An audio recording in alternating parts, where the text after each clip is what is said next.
Dis for real, y'all. Dis for real, y'all. Hello, everyone. Happy Monday. We have a lot to talk about for sure.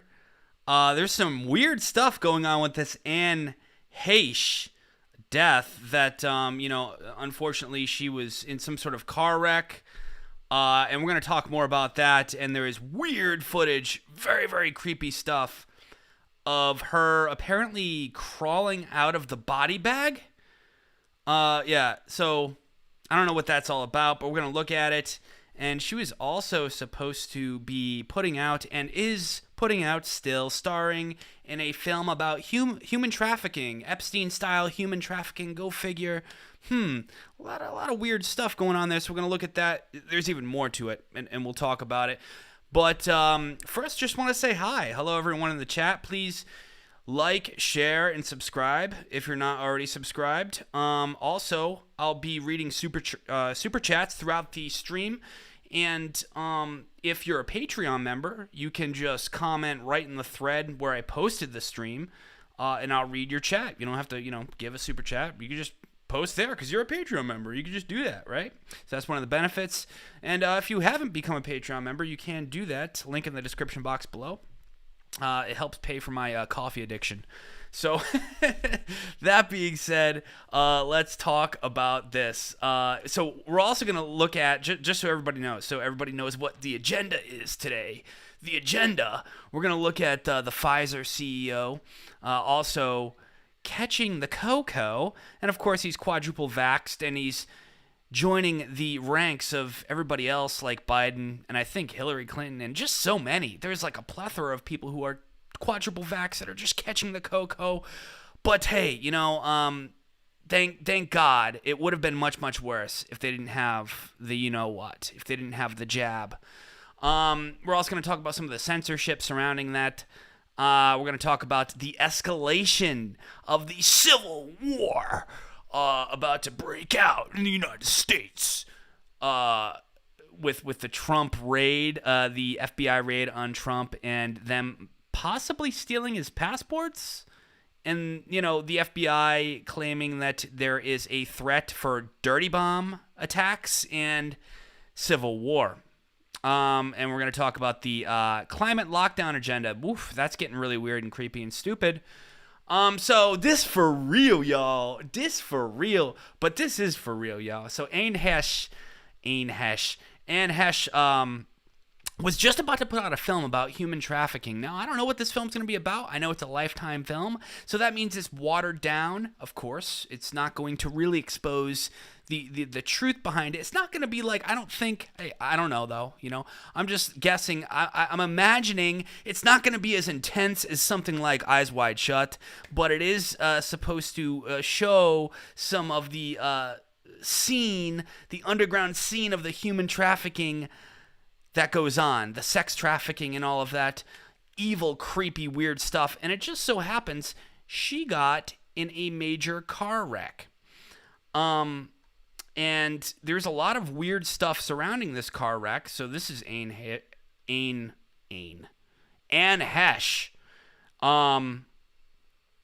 famous actress. So the car wreck she got into. First, let's just show you the footage. First of all, this is the weirdest part.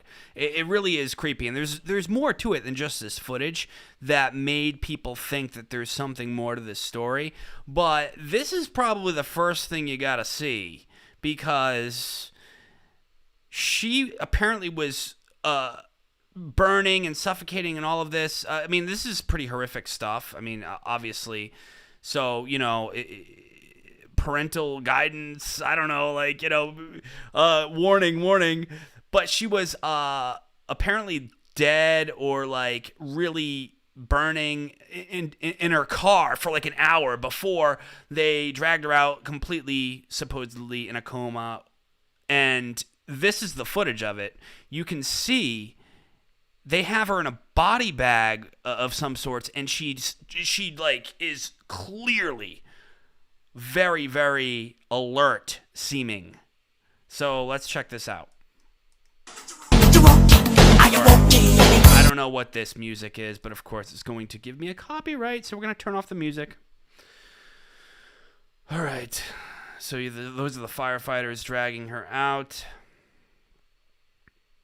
It's kind of gross. I mean, it's really heinous footage, I think. Look, she crawls out of the bag, and like she's supposed to be in a coma, right? So, well, I don't know if there's more to it here. No. So look. So she's in a coma in like a body bag type thing, and she crawls out and sits up upright, completely upright. Now I know that like when you're in like a car accident, certain things can happen to the brain and the body where you have maybe some sort of adrenaline rush or something before going into a coma. I don't know. I'm not a medical expert when it comes to trauma, injury, or anything. Like, I don't rule out completely the idea that maybe this is like just some sort of fluke in that way. But again, the fact that she was putting out this human trafficking film, she was starring in it, and it's something near and dear to her heart. But also, I mean, if you look at some of her history in the industry, obviously highly connected in Hollywood, which alone is just like an industry rife with predation. I mean, just look at the story of Corey Feldman, the child. He was an actor as a child. I think wasn't he in Red Dawn, I think. I could be wrong about that. He was in a bunch of films in the 80s, and I think in the early 90s as a child, or in the 80s. And so he came out and said that there was a lot of child abuse for children actors, and there's that whole realm of these actors and singers in Hollywood that come out of that scene, especially if they were raised as child stars. They come out telling stories of abuse, telling stories of manipulation, and the really bad stuff. I don't even want to say the word. Let's just say exploitation to the most grotesque level of children. And so, you had Britney Spears shaving her head. A lot of these people end up having like weird psychological issues later on in life, and she was a textbook case of that. Anne Heche here. Her father abused her as a child sexually, and she had, genital herpes because of that ever since she was basically, 1. I mean, it's really awful stuff. And of course, her father was homosexual as well. Yeah, I'm not gonna say anything. But so, and then also she was known to have multiple personality disorder and psychological issues her whole life. So one of the things that many of these child abuse victims report that are involved in these occult groups in Hollywood that groom them to be child stars and abuse them, they report being induced with trauma as a child to create a form of trauma-based separation in the mind so that they can create different personalities for these people. This is why you can see oftentimes with a lot of these child stars, especially the female ones, somebody like Miley Cyrus or Britney Spears, they'll have like a highly over-sexualized side later on in life. Almost like a different alter, a different personality. They turn into somebody else for a time while they're on the screen. This was common with people like Madonna as well. And in her book, Transformation of America, Kathy O'Brien writes about this and how she was a victim of this trauma-based mind control and manipulation as a child. Especially when you're a child, you're brand new to the world. You don't have any formation of the mind yet, really. Your mind's still forming. You're like 2, 3, 4 years old, right? And what they do is this is really awful, sickening stuff. They like abuse you in these circles to the point where your personality splits as a form of your brain dealing with the trauma. So I think it was Joseph Mengele in the Nazi concentration camps, and I think the communists figured this out too early on, that you can split the personality into two and create like different alters if you induce enough trauma, especially to children. And what that does is it's similar to when you get in a car accident and your mind purposely forgets. It's so it doesn't have to keep reliving that trauma.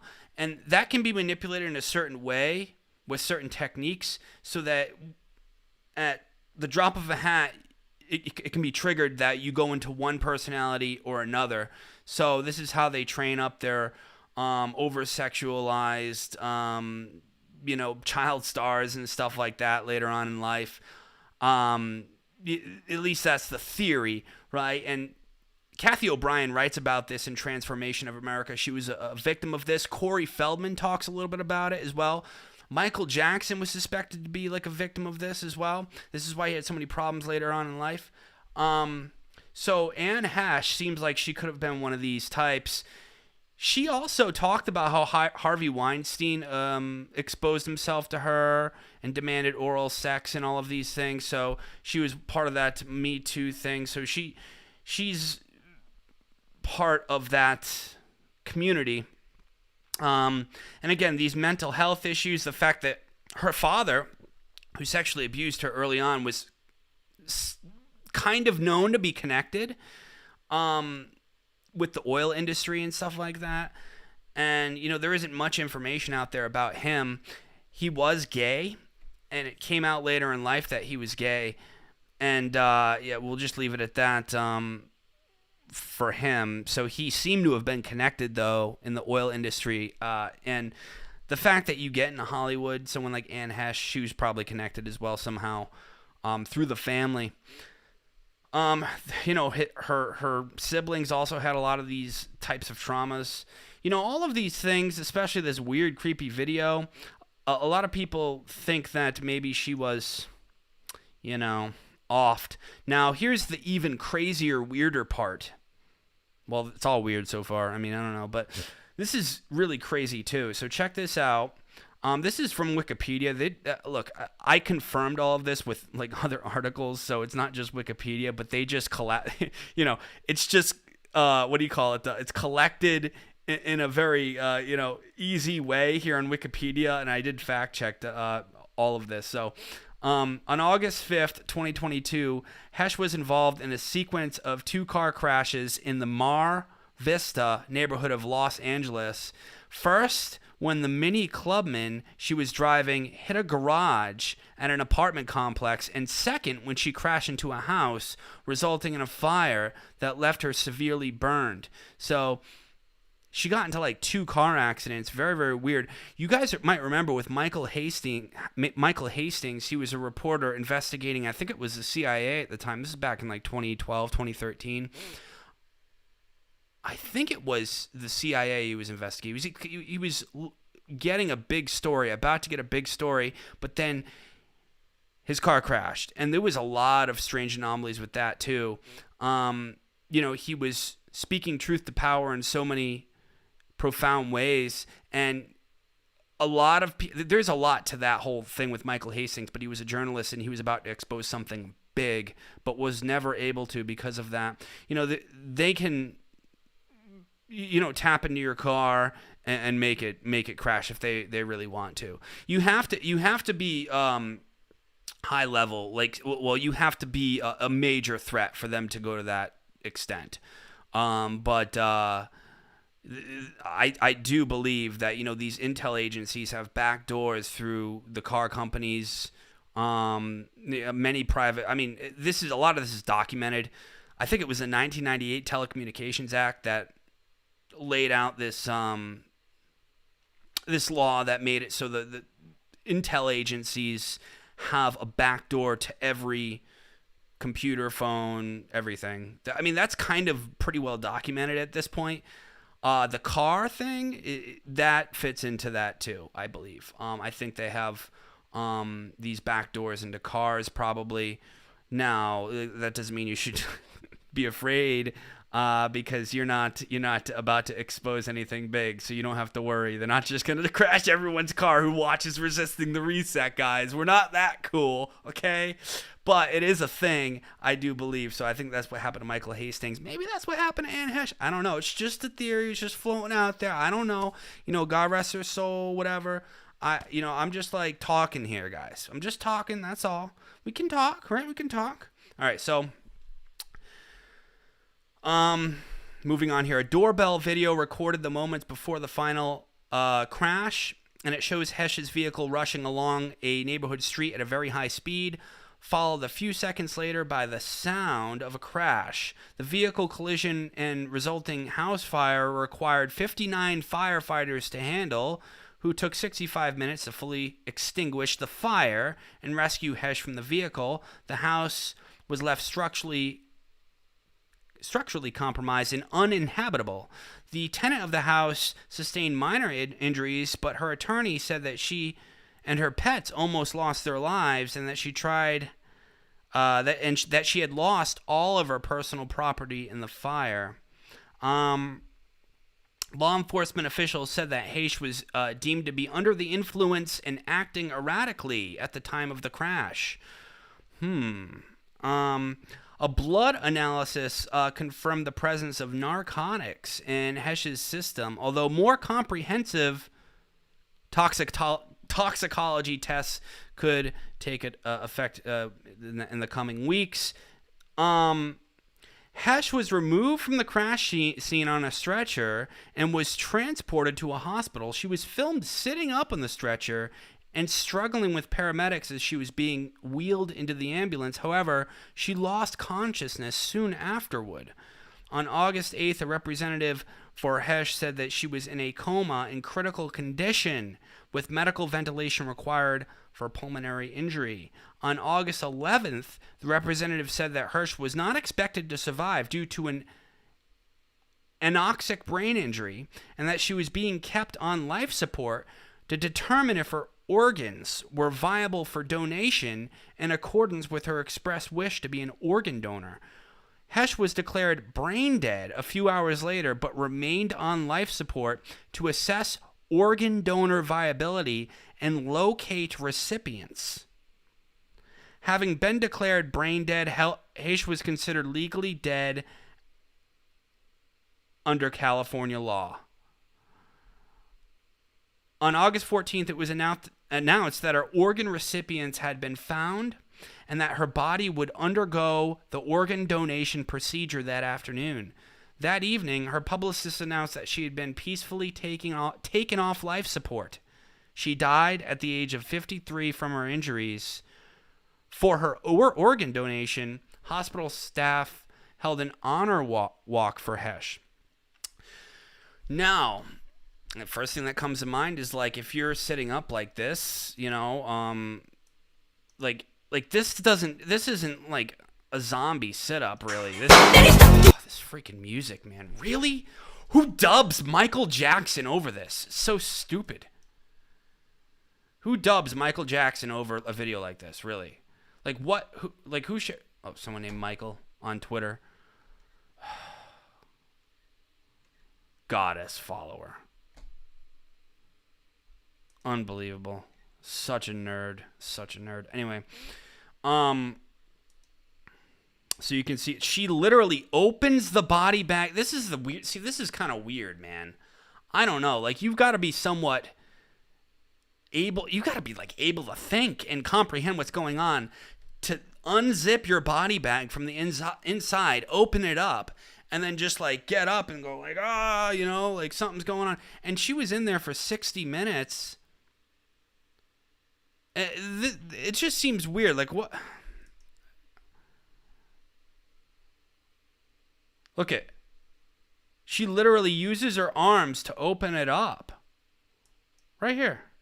She uses her arms to open the body bag up. And sits upright. But then, hours later, what? She, they keep her on life support and harvest her organs? Like, what? What? I don't know, man. Call me crazy. Call me crazy, man. It's kind of weird. A little bit strange. A little bit weird. All right. Let's see here.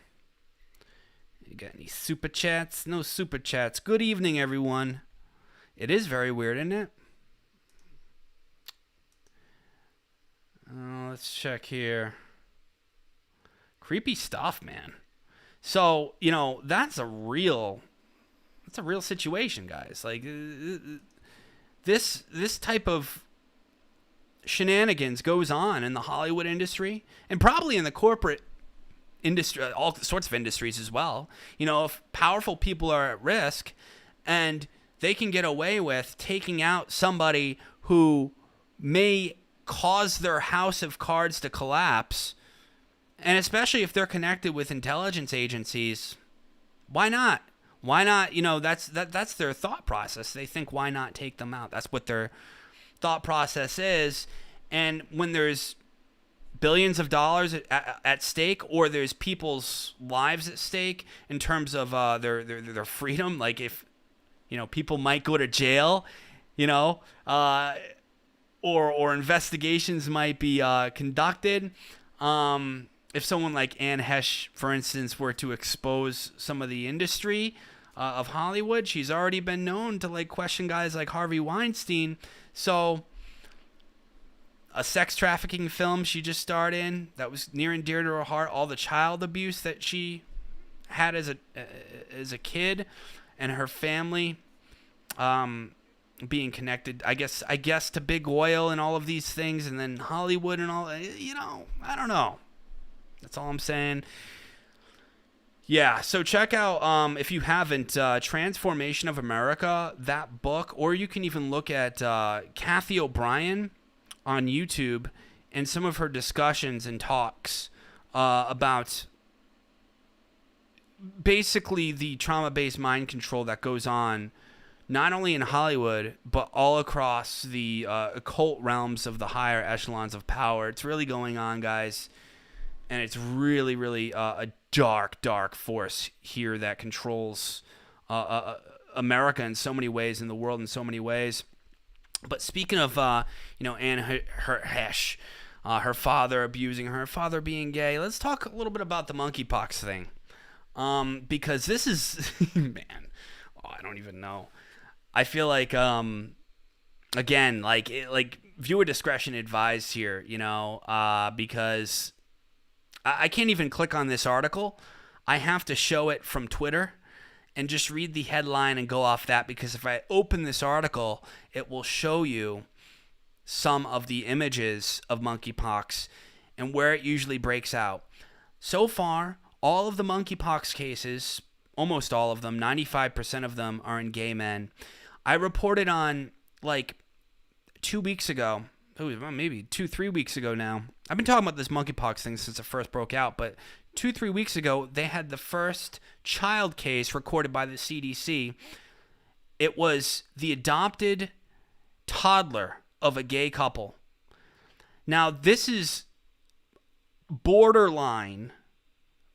I guess theoretically it is possible to be spread without sexual contact, but this is almost exclusively spread via sexual contact. It's almost damn near might as well be a STD. It's an STD. Let's just call it what it is in layman terms, colloquially, whatever you want to say. It's an STD, in my opinion. Of course, I'm not a doctor, but in my opinion, it seems to be like an STD. What is spread in 95% in the gay community, and it. First of all, what kind of questions pop up in your head when you say when you think the first child case of this was the adopted child of a gay couple? Just stop, And then here we go. We got the first known case of human to dog monkeypox transmission, and it's been documented in the Lancet. So this is a very prestigious medical journal. Very prestigious. Probably the most prestigious in the world, or if not the country. And the dog caught it from its owners, who are a non-monogamous gay couple in Paris. And the dog, this is a greyhound. I feel so bad for this dog. The dog developed anal ulcerations and mucocutaneous lesions. So the dog got monkeypox on its asshole and on its mouth. So what's going on here? So if I were PETA, if I were a member of PETA, one of these animal activists, I would be doing everything I can to get this dog out of the custody of this gay couple. I don't know about you, but I'm not paid. I'm not a PETA activist. Man, dude, this is crazy. Like, I can't believe this world we're living in, dude. It really is out of control. So that's out of the Lancet. It's Sodom and Gomorrah. People need Jesus, man. This is Sodom and Gomorrah. We are in a lot of trouble. I mean, the writing's on the wall here, man. We're in so much trouble. I'm sorry, guys. I really am. I'm sorry that we have to talk about this. So how's everyone doing in there? Again, if you have like a comment or something, you can drop it. If you're a Patreon, you can drop it in the in the Patreon like thread here, or you can just drop a super chat and let me know what you think about that. That is some wild stuff, man. Welcome to the New World Order. But we do have some funny news. This is not really funny, but it's kind of like this is almost like an inverted mockery of itself. This whole COVID roll up your sleever situation. Quadruple vaccinated Pfizer CEO Albert Bourla catches COVID 1 year after claiming his vaccine was 100% effective in preventing COVID. Quadruple vaxxed Albert Bourla catches COVID, but thank God he's vaxxed, because it would have been much, much, much, much worse. Would have been much, much worse if he was not vaccinated. We all know. He's just plain old sick. Would have been much, much worse if he wasn't vaccinated. And he said this on Twitter: "I would like to let you know that I have tested positive for COVID-19. I am thankful to have received 4 doses of the BioNTech vaccine, and I am feeling well while experiencing very mild symptoms. I am isolated and have started a course of Paxlovid." I love how he just plugs his new medication at the end there. Like, pretty good marketing, I gotta say. Pretty good marketing. I do wonder sometimes if these people are using us to just market their drugs, But, so, he's thankful. He ought to be thankful, that he's received his 4 doses of the... It'd be much, much worse. It'd be much, much worse if he wasn't quadruple vaccinated, guys. Thank heavens. Thank heavens. This is what else he said. "We have come so far in our efforts to battle this disease that I am confident I'll have a speedy recovery." It's because of those 4 doses, man. That's what it is. That's what it is. Because I don't know, like, if he didn't have that, he'd probably be dead, right, guys? Because COVID is it's extremely deadly, guys. Like, so. "I'm incredibly grateful for the tireless efforts of my Pfizer colleagues who work to make vaccines and treatments available for me and people around the world." And as you guys may recall, 1 year ago, Albert Bourla, caught eating his words here, foot and mouth a bit. A bit is an understatement. April 1st, 2021. Here's a tweet from Albert Bourla, CEO of Pfizer, who's now sick with COVID after being quadruple vaxxed. He said this: excited to share that updated analysis from our phase 3 study with BioNTech also showed that our COVID-19 vaccine was 100% effective in preventing COVID-19 cases in South Africa. 100%. Yeah. I don't know what kind of studies you were conducting there, big guy, but it seems like you may have miscalculated. Maybe you, I don't know. Maybe you were reading too much of Bill Gates' favorite book, How to Lie with Statistics. Yes, quite literally, that is one of Bill Gates' recommended reads that he's come out on mainstream media and literally told everybody to read. That's what I do kind of like about these people, is that they'll just throw this stuff in your face, you know, and they will tell you what they're doing. So they're not that bad, you know. It's not like, you know, they're being super secret about everything. They actually come out and tell you. So, you know. Yeah, man, it's just, you can't make this stuff up. So Albert Bourla has joined the ranks of all the other quadruple vaccinated people who have gotten COVID. Gavin Newsom, Barack Obama. Obama with a hard ER. Obama.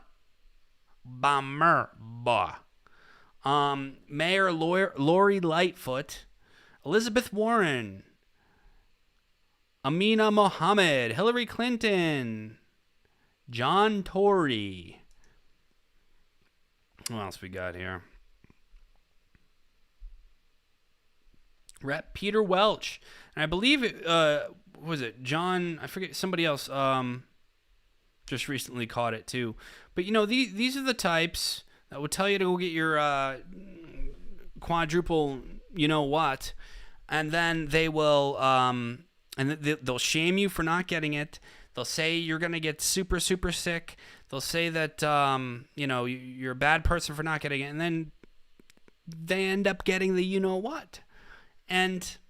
But thank God they got the jab. That's what they always say. It's like, this is a good thing, guys. It's a good thing. It's a good thing. We got the Coco, and it's just like having the flu. You know, but if I didn't have the you know what, I'd be in a lot more trouble.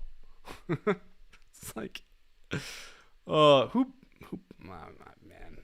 Now check this out. Moderna's CEO said they are throwing away 30 million COVID shots because no one anywhere in the world will take them.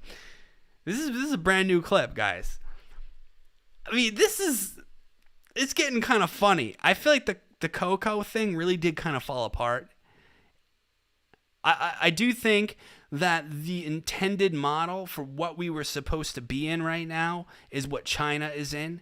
If you look at what's going on in China, they just locked hundreds, if not thousands, of people inside of an IKEA because there was one reported person who had been contact traced to somebody who had the Coco in China.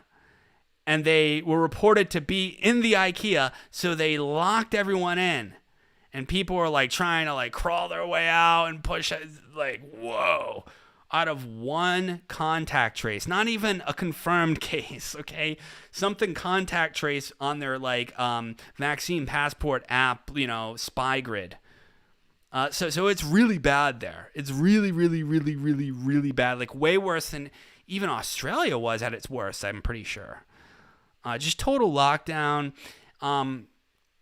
There's talk of them permanently closing restaurants forever, indefinitely and stuff. Like crazy stuff in China. I was like, well, you guys are in a lot of trouble over there. Like someone free China. Anyways, let's check this out. Nobody will take Moderna's new vaccine shipment. It's sad to say. I'm in the process of throwing 30 million doses into the garbage because nobody wants them. We have a big demand problem. We right now have governments. We try to contact, not only SEF, who is doing great work with his team trying to get demand into the countries, but also we contacted through the the embassies in Washington, every country, and nobody wants to take them. It's sad to say. I'm in the process. Oh, poor Moderna. Poor Moderna. Oh, nobody wants your product. They're making phone calls. I can just picture them be like, look, we got the 30 million doses. I know you want it. You know, I think we're good. You know, your boy Burla over at Pfizer just caught it after being quadruple vaxxed. I think we're good. Thanks though. He's like calling South Africa. He's calling Australia. He's calling all these countries. They're all like, we heard that your jab makes people magnetic. Like, no thanks. Like, so yeah. I don't think people want it. Poor guy. Let me see here.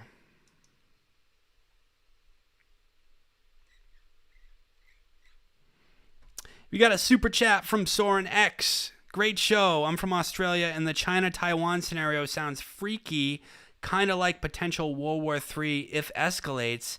Many thanks. God bless y'all. Well, God bless you too, Soren X. Yeah, hey, you know, hang in there, man. Hang in there. I know Australia, you don't have it as worse as China right now, but, you know, I know you guys are under certain restrictions there still. And that China-Taiwan scenario, yeah, Australia would be one of the first to have to confront that directly. But also the U.S. I mean, I would imagine that you guys also rely on the chips from Taiwan for your cars and electronics. And if that just shuts down, all of a sudden we got no new shipments of new cars or electronics, no replacements of parts. And we're in a lot of trouble. So, I mean, that will affect everyone, probably just as much. And it is freaky, but you know what? It's all in God's hands. Trust in Christ. Just move forward. Everything will be good. But yeah, it is one of those things that you just gotta keep an eye on. And I think it's probably gonna happen. I think China will invade Taiwan within the next 3 years, and it does kind of depend on the administration that gets in 2025, but we will see. Let me see here.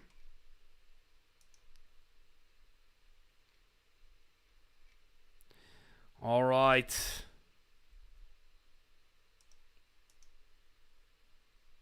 Yeah, poor Moderna, you know. Now, here we go. Some of you might have heard of Alex Berenson. This dude, he was a New York Times reporter, and he was one of the main proponents exposing some of the, let's just put it this way, some of the asking some of the questions about the Coco roll up your sleever on Twitter. He actually did a really good job. You know, normally I wouldn't trust an ex-New York Times reporter, but this guy really, I followed him, and he actually was the tip of the spear exposing this. And they deleted his Twitter for quote-unquote vaccine misinformation. And he took Twitter to court for this, and he basically won in a settlement. Okay? So that's like a huge story in and of itself. But now he just published a Substack about this, and Twitter banned him at request of the White House, of Biden's White House. So in 2021, they banned this guy. Now, everybody will say, Twitter's like a private company. Section 230, they have the right to ban whoever they want, even in the face of government pressure, you know, so the government can ask these social media companies, according to the quote-unquote law, hey, look, you need to crack down on misinformation. This is our suggestion. And they can say something in a broad way. So in other words, like, crack down on vaccine misinformation, please. And then Twitter can go and do that. But what they did with Alex Berenson is they specifically targeted him, specifically. So, and this is how effective this guy was, apparently. The Biden administration actually contacted somebody at Twitter and said, you gotta silence this guy. You gotta delete his account now. So, it's pretty astounding. And this is a violation of the First Amendment. So Berenson is taking the White House to court. This is big because then if this gets taken to court and wins, that could set precedent for discovery, which, or not set precedent for, just it could lead to discovery and more cases forming where people are taking Twitter and or the government to court and revealing the documents of how these two organizations are working together, but not just Twitter, also Facebook and the government. YouTube and the government. I have no doubt in my mind that Twitter, Facebook, YouTube, TikTok, these are government organizations, basically. I mean, there's some nuance to that. Obviously, there's nuance to it. But in my opinion, they're working hand in hand with the government. It's a revolving door. You know, it's like saying, this is all one breakaway civilization of elites, guys, right? And there is this big boys club, and they have a similar goal to censor anybody who goes against the Great Reset narrative. Plain and simple. Their controllers are these Great Reset, World Economic Forum, UN types that want a world government with vaccine passports, with carbon taxes and carbon credits, with the abolition of your personal liberties and you know the Second Amendment, your right to bear arms, free speech, privacy out the window. China is a good model for what they want to bring about across the entire world. And it's like this technotronic control grid of depopulation of a prison planet, slowly leading us into that. And they're trying as best as they can to do that. And the censoring quote unquote misinformation. Like what misinformation? Like when you were censoring people and kicking them off the internet for saying that that the Coco jab wasn't 100% effective in 2021. I was saying that. Everyone said I was an idiot. Everyone called me crazy. At least all the normies did. They said, no, you got to take your jab, man. You got to take your jab. You got to, take one for the team, join the club. And, I said no. And they said, you're going to get yourself killed. You're going to get yourself killed. Resisting the reset, bro. Press, you're going to get yourself killed. You got to take that jab. 100% effective. 100% effective. And then they were like, oh, okay, well, it's 95% effective. Like a month later, they were like, it's 95%, but it's still super effective. And they were like, okay, it's 40% effective, but at least it'll keep you out of the hospital, right? It'll keep you out of the hospital. I was here up on the internet, just the guy with his hat on, right? Just the guy with I got a Bass Pro hat and a cross around my neck. I'm like, bullshit. But everybody was convinced I was the dummy.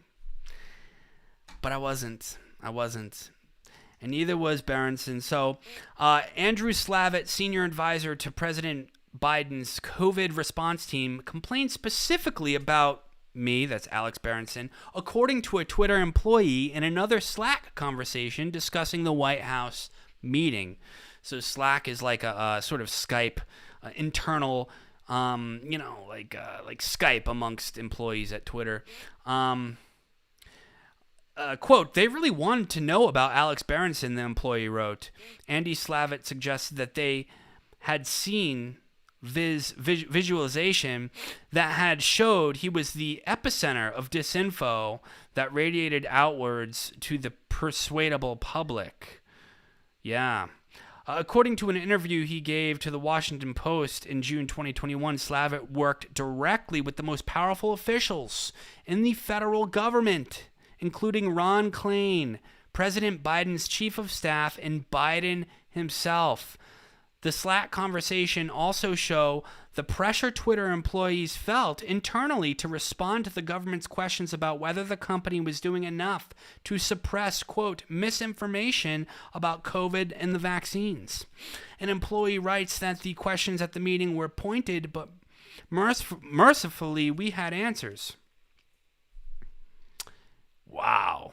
At the time, employees said internally they did not believe I had broken the company's rules. I've taken a pretty close look at this account, and I don't think any of it's violates the rules. An employee wrote on the Slack conversation a few minutes after the really tough questions about why Alex Berenson hasn't been kicked off.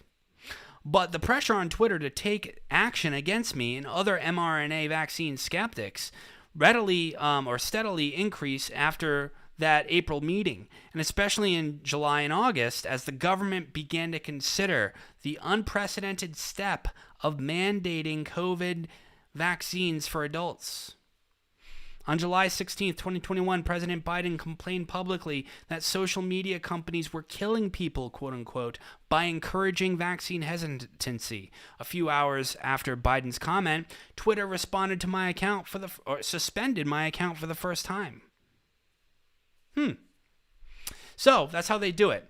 The Biden administration sent their guy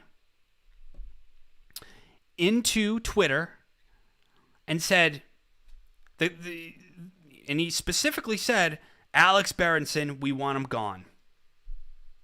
And they kicked him off the platform. Well, actually, first, Biden went up on stage and addressed everybody publicly and said, look, we're dead serious about this. The social media companies are killing people, and they need to censor people right away. So it was the internal pressure from the Biden administration COVID specialist that went into Twitter and said all this. And then it was the outward external PR pressure from Biden on TV. And they caved and they said, all right, get rid of him. Now he's coming back and suing them. And this is what people got to do. And it's we don't live in the, I mean, everything's so different than how it used to be. We do not live in a free country.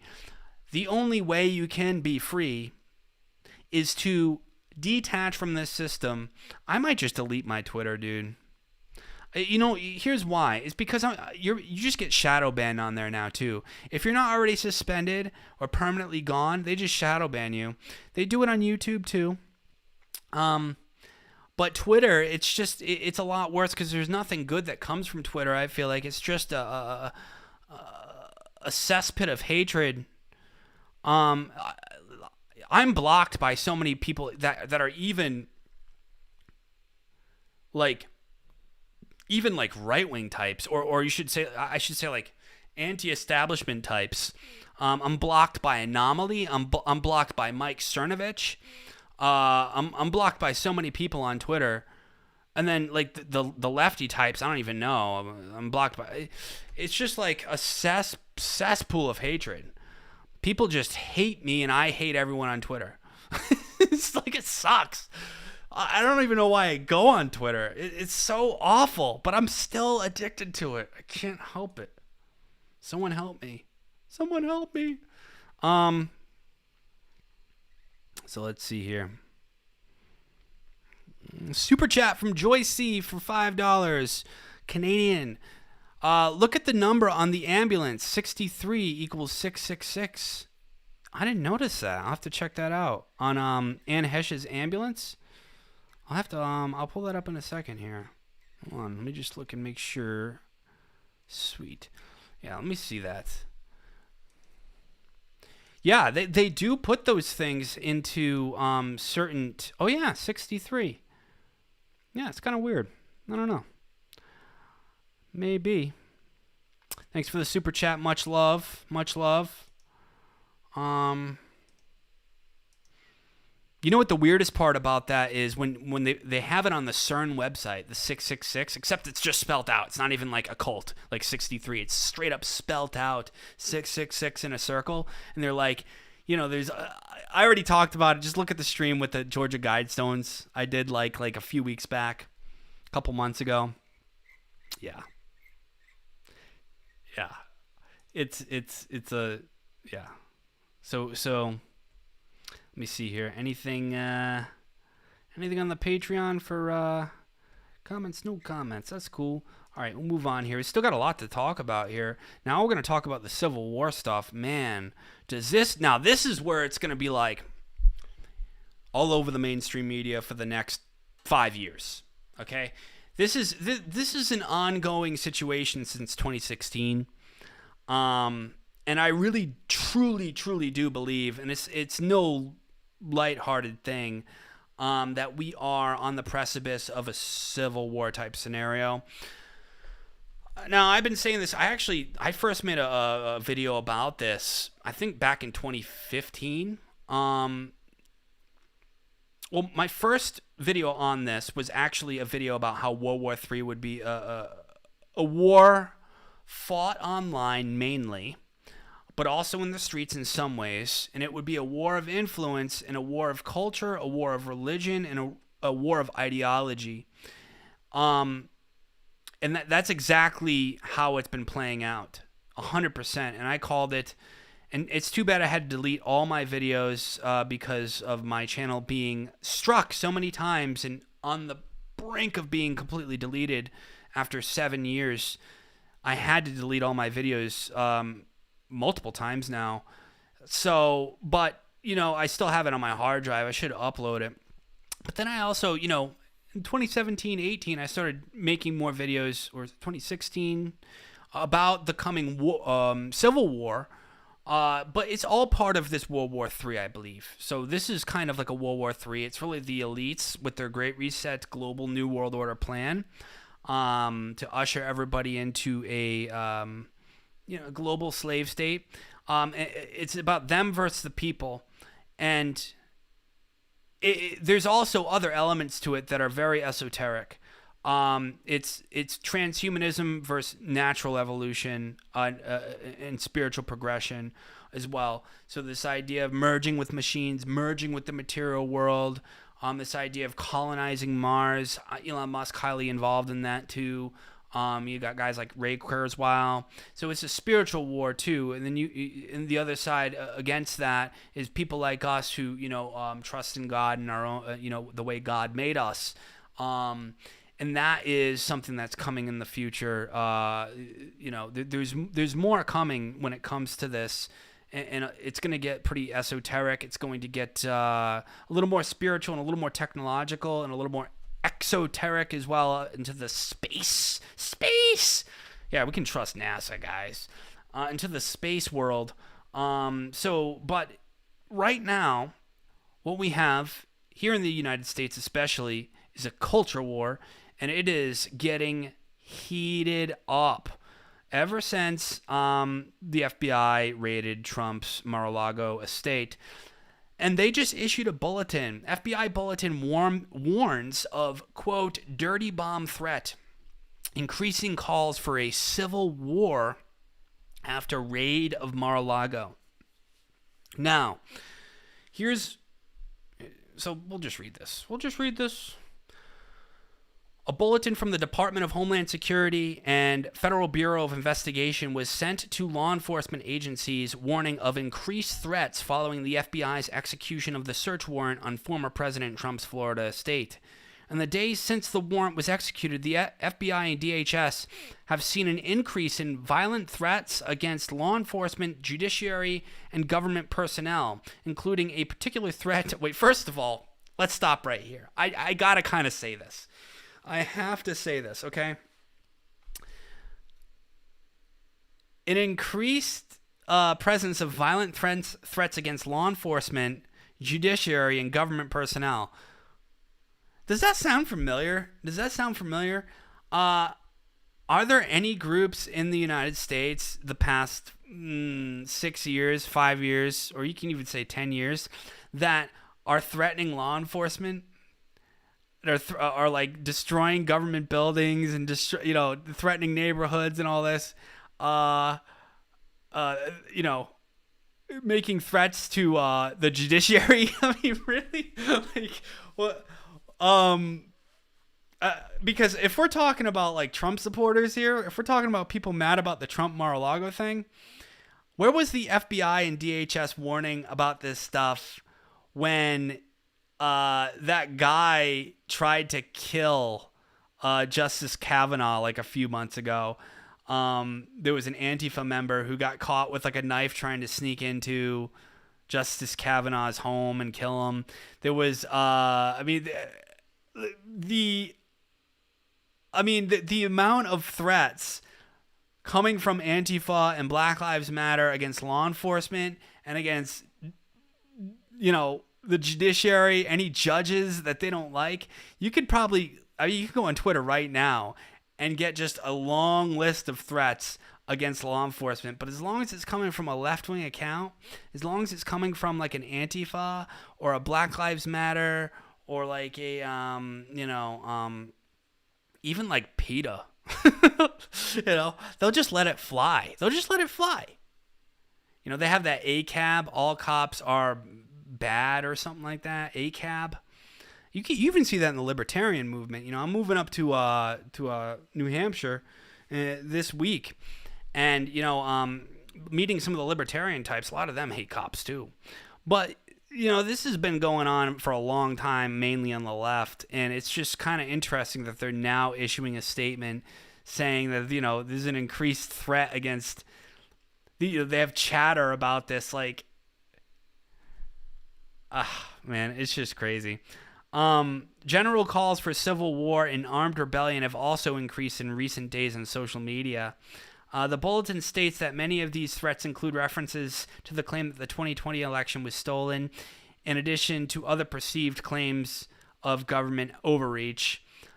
Several of the threats are specific, according to the bulletin, which states that the FBI and DHS have identified multiple articulated threats and calls for the targeted killing of judicial law enforcement and government officials associated with the Palm Beach search, including the federal judge who approved the Palm Beach search warrant.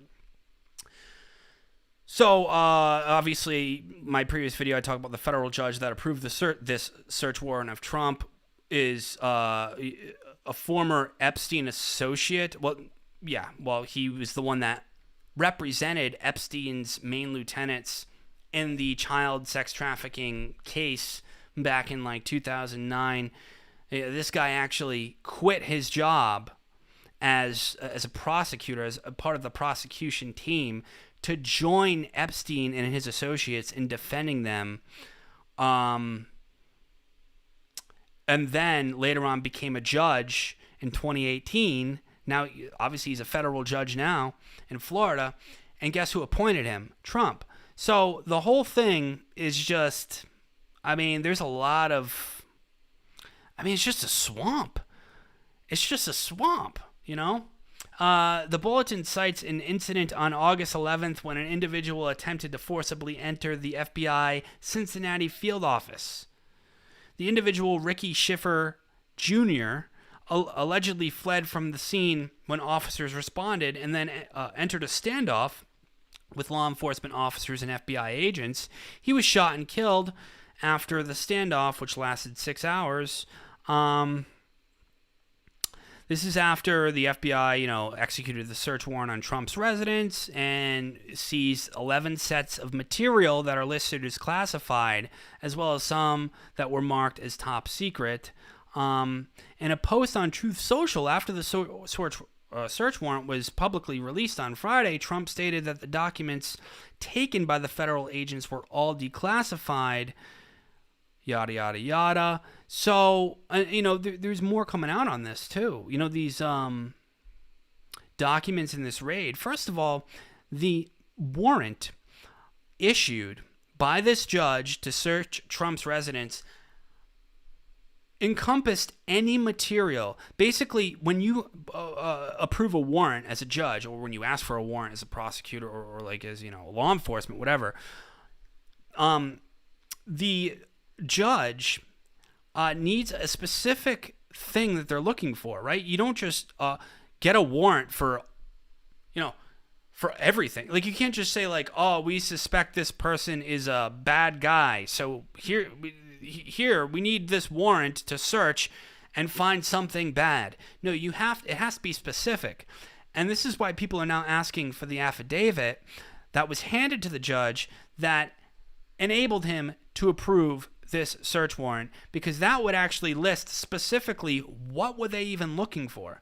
It's so vague. This is why it's pretty obvious the whole thing was political, because if it was actually about enforcing some sort of law. If Trump was actually being suspected or investigated for breaking some sort of specific law, they would have said specifically, this, and this, this is what we've been investigating. We're looking for this document we believe he has. This specific document. But no, the warrant said they have the right to search Trump's residence to look for any and all documents that he may have come across during his whole term as presidency, 4 years. That makes no sense. It's basically carte blanche. Just search warrant to find anything bad. Just we're looking for any and all documents that he has seen the past 4 years as president. Period. That's it. That is confirmed to be a political request, because if not, there would be more specifics to it. This is why they're not giving you the affidavit. The judge already said we're not, and the DOJ already said we're not showing you the affidavit. Case closed. It's political. So it's literally like the Gestapo. It's like the NKVD. You got the people in power going after their political opponents, using the FBI and DOJ as a political weapon. This is all to acclimate us to the Civil War type scenario. This is, Banana Republic level tyranny. This is like what they talk about in movies, what you read about in history. This is extremely serious. This is the most significant major event since COVID. Definitely. For the average American. Maybe if you're in Ukraine, you'd be like, well, I don't know, this invasion's a little more significant to me. But here in the U.S., this is the most significant thing since COVID, and that's what people don't understand, how huge this is. This is something you read about in a history book preceding a major war or a civil conflict. DOJ slaps down Trump's claims that feds stole 3 of his passports during Mar-A-Lago raid as he warns the agency, quote, terrible things are going to happen. Terrible things are going to happen if things don't cool down. So now Trump is claiming his passports were stolen. They took his passports, so he can't leave the country, which would suggest they think he's a fly risk or something. This is persecution. What the theory is, now you can come to your own conclusions, because a lot of people watching this would probably say, well, Trump's involved. He's the one that appointed the judge that approved the warrant. This is to bring us into the Civil War. Well, you can think what you want, but the thing is, whatever the case may be, the narrative certainly is that they don't want this guy to run again for whatever reason. And I think it's extremely clear and undeniable that if Trump won again and it were a fair election, he would win in a landslide. The average person, I was at, let's just put it this way. I was in a extremely minority community earlier today, and we're all talking, I was the only white guy there, whatever. And we're all talking, and all these people, they're like, dude, Trump all the way, screw Biden. They didn't, and let me tell you, even the people who you think would typically vote left or Democrat, they're not having it, and they will. If Trump is able to run again in 2024 and something crazy doesn't happen, if we're going on this trajectory still in 2024 and they all vote, they're voting for Trump. Everyone is. Because people thought that Biden would bring things back to normal. The average normie person was enough of this madness. We got this crazy COVID that just broke out. We got the culture war. No, let's just get it back to good old 2013 or something. Good old 2011, Good old Obama, Biden. Let's just stick to, false flags and drone strikes on children. Let's just go back to that. That just seemed a lot more peaceful. Oh man, this is such an awful we're in a lot of trouble, guys. We are in a lot of trouble. We're in a lot of trouble. Yeah, so they're saying now that maybe he took the passports, and Trump's saying you got to cool things down, or else something very terrible is going to happen. And he's kind of right. So I will say this: is probably going to be all over the media I'm seeing, obviously the FBI releasing this heightened threat of dirty bomb and attacks. Trump saying this, terrible things are going to happen, quote unquote. This is spelling out the writing on the wall, what is coming. False flag.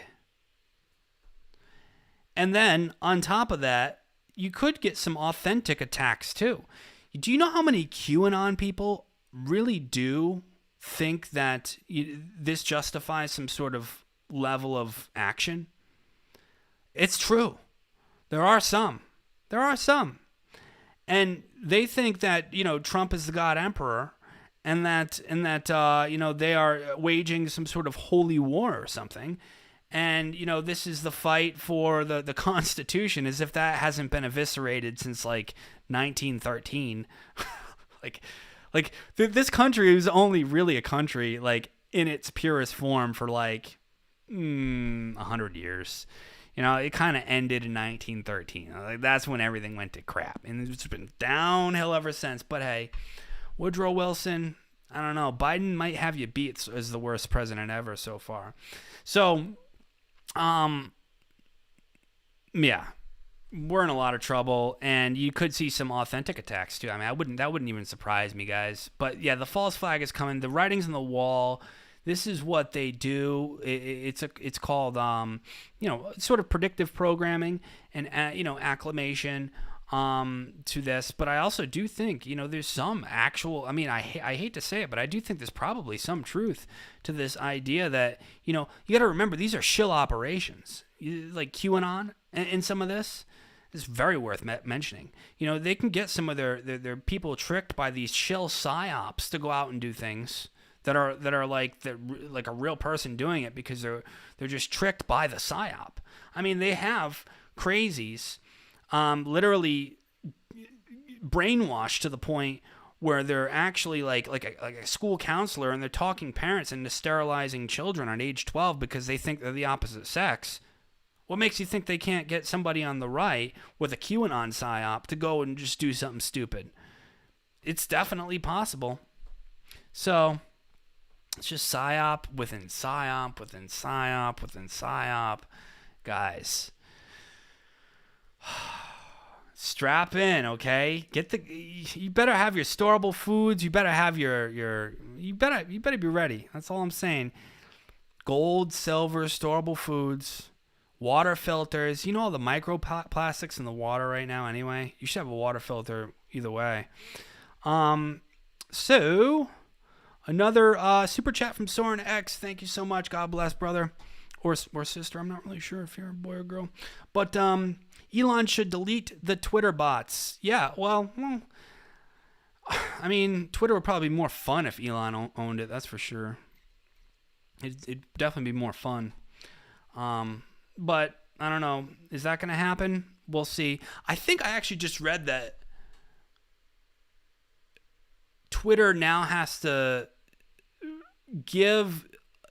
release some of the documents because Elon and Twitter are going to court over this buyout, and I think Twitter does have to release some of the documents on the bots.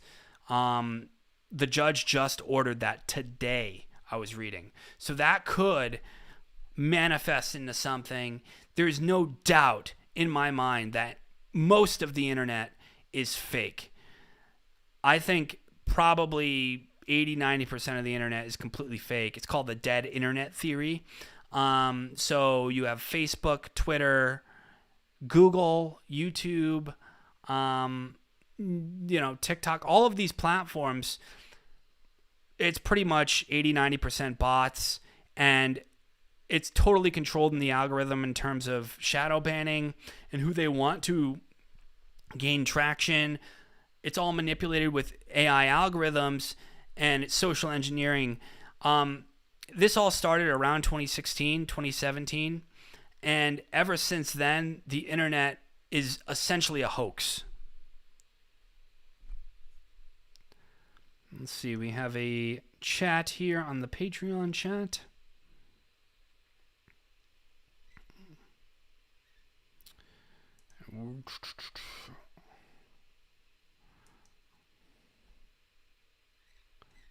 Nope, it is not there. Never mind. Yeah, so I mean that is the end all be all of it. It's really kind of sad because I miss the old internet. I don't know about you guys, but you know, the internet like in 2011, man, that was the golden age. I remember YouTube in like 2011. Whew. If you weren't there, I mean, it truly was a great way to expand your mind. BitChute is a little bit reminiscent of it. So is Odyssey. You can go on those platforms and still get that old school vibe where anything goes. I hope those platforms blow up because, you know, if you go to like BitChute, for instance, and you go to the all tab, like everything posted on BitChute in chronological order every minute, it's kind of funny the stuff you find in there. I mean, a lot of it is just BS and just psyops, but it's still, you'll find some gems in there too. Same thing with Odyssey, and I don't know about Rumble so much. That's kind of like almost neocon in a way in my book, but yeah, the internet is pretty much a hoax at this point. So you know, a lot of the interactions are bots. I hope that if Elon buys Twitter, if somehow that deal works in that way and he ends up owning Twitter, he's saying he doesn't even want it now, but now Twitter's trying to make him buy it. Because he put forth an offer or whatever, backed out. I mean, if anything, I don't trust Elon as far as I can throw him. I think he is part of the agenda. I think he's, maybe even the Antichrist. He's he's not like a bad guy. I think he's like, there's like a force working through him that is extremely evil. He might not even be cognizant of it, to be honest. But, you know, when you're talking about putting chips in people's brains and merging them with an AI like super force, what do you call it? Like a Borg, and then going to Mars. This is all like the exact opposite direction of where humanity should be going, in my opinion. But maybe he'll do something good with the bots. I don't know. Maybe, you know, I don't think, you know, I get the idea that he doesn't like bots, you know. So maybe I do kind of hope he ends up buying Twitter. It'd make it that much more interesting and fun, the whole situation, you know, because he's kind of an interesting guy. So, yeah. So like I said, just like they don't want to make it public. Like back to the, you know, the affidavit, they don't want to make it public. It's like, why not? Why don't you know what I mean? It's crazy. So, and this is more. Armed Trump supporters protest outside FBI office in Phoenix following Mar-A-Lago raid. You know, I'm sure these are like, you know, guys with their high and tights, their high and tight haircuts, you know, military haircuts, with their, you know, polos and khakis, just looking like total feds with their, you know, AR-15s, you know.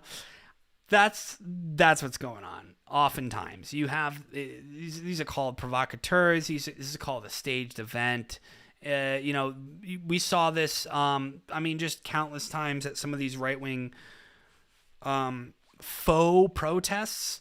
You saw a lot of it actually after January 6th. You had a couple of these where they like tried to like have another January 6th like protest in DC a couple of times after January 6th in the months following, and the only people that showed up were feds, you know, and a couple crazy people, you know.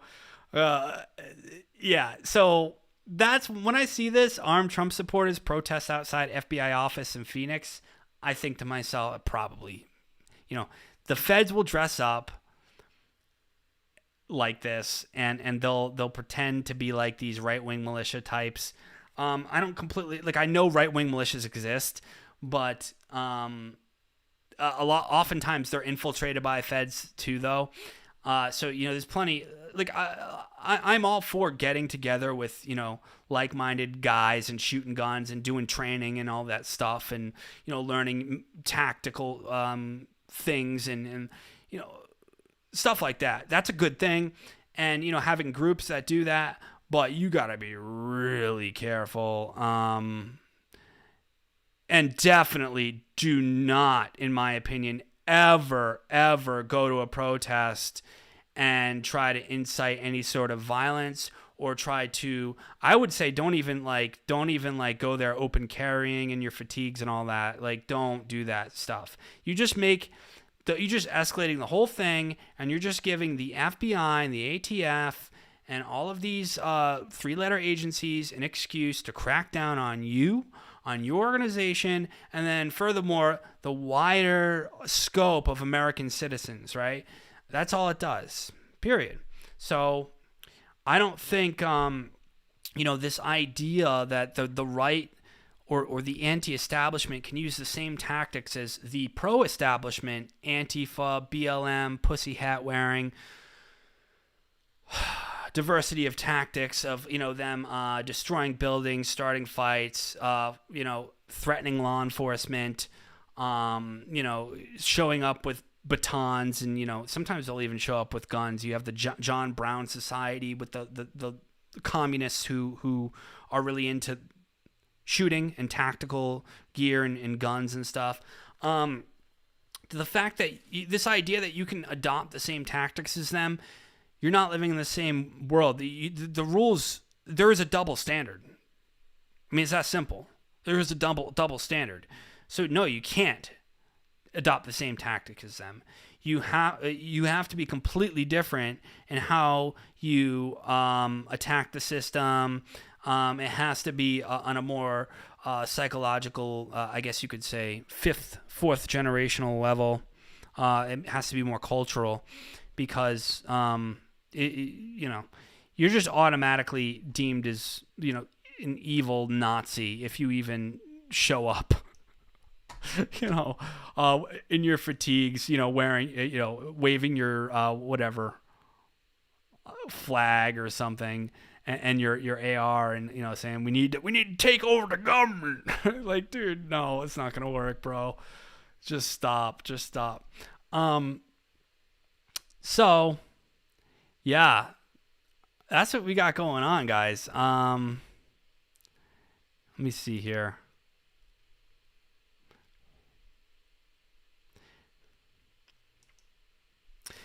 And then check this out. This is going to be the last thing we'll talk about.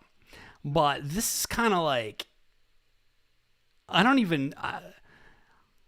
know where they come up with this stuff. CBS Mornings blames climate change for the increasing number of fat kids. So this is the whole climate lockdown they're going to try to bring about. Remember the COVID lockdowns? Well, it's coming again, except climate lockdowns. You notice there's a drought going on across the entire Western world right now. Even where I am in New England, all the rivers are drying up, all the lakes and everything, and it's going on obviously in California and half the country. It's going on in Europe too. Contrived. You ever hear HARP?